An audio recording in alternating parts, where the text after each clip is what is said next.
right, you want to share the modifications I made on my motorcycle.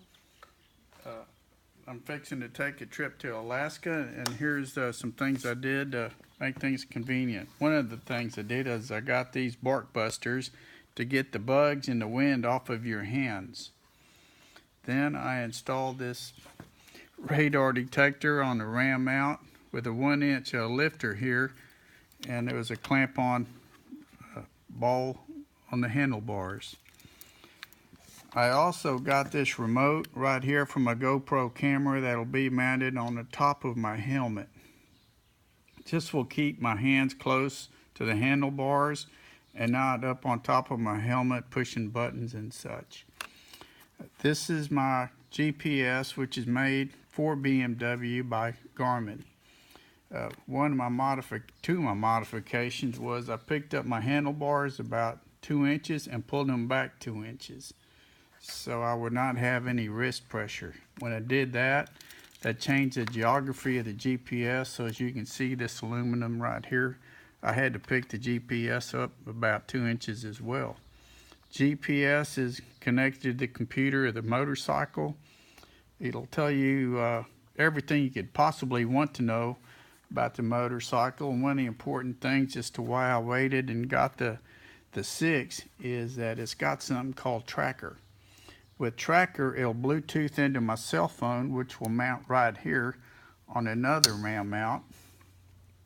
And you can set it to email home by time, either 1 hour, 2 hours, or 3 hours, and it'll email and give the coordinates where you're at a certain time.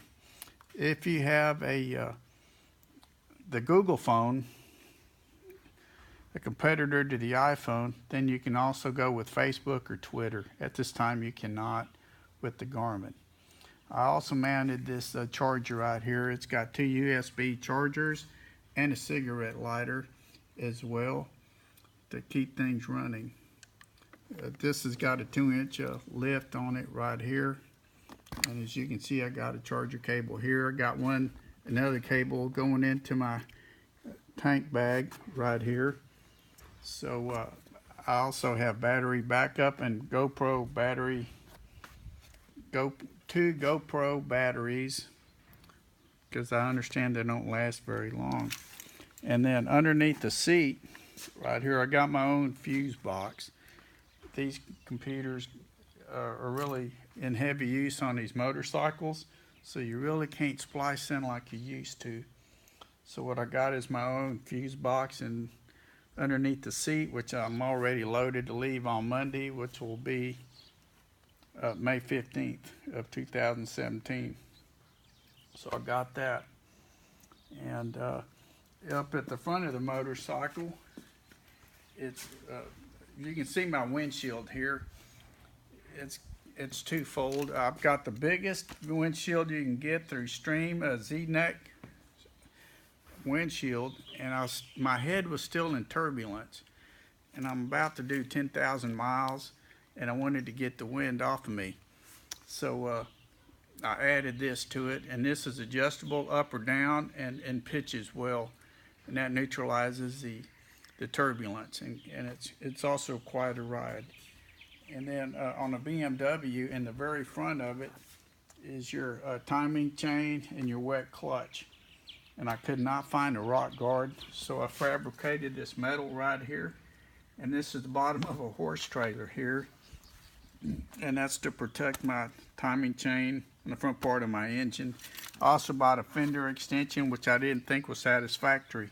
That's why I manufactured that. And then back here in the back,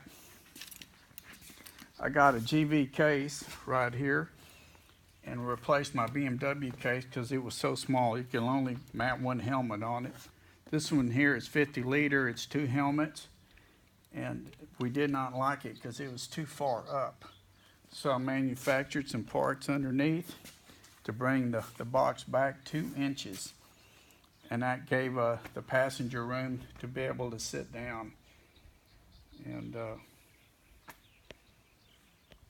And then I'm up here is my fuel tank. I got this little suitcase up here. On top of this fuel tank, I got a windshield visor protector for cars that reflects the sun and put this on top. This is going to disappear in about 300 miles. So this reflector here will get the sun off of the fuel tank, keep it from expanding. And I hope this is helpful to those who might need this information.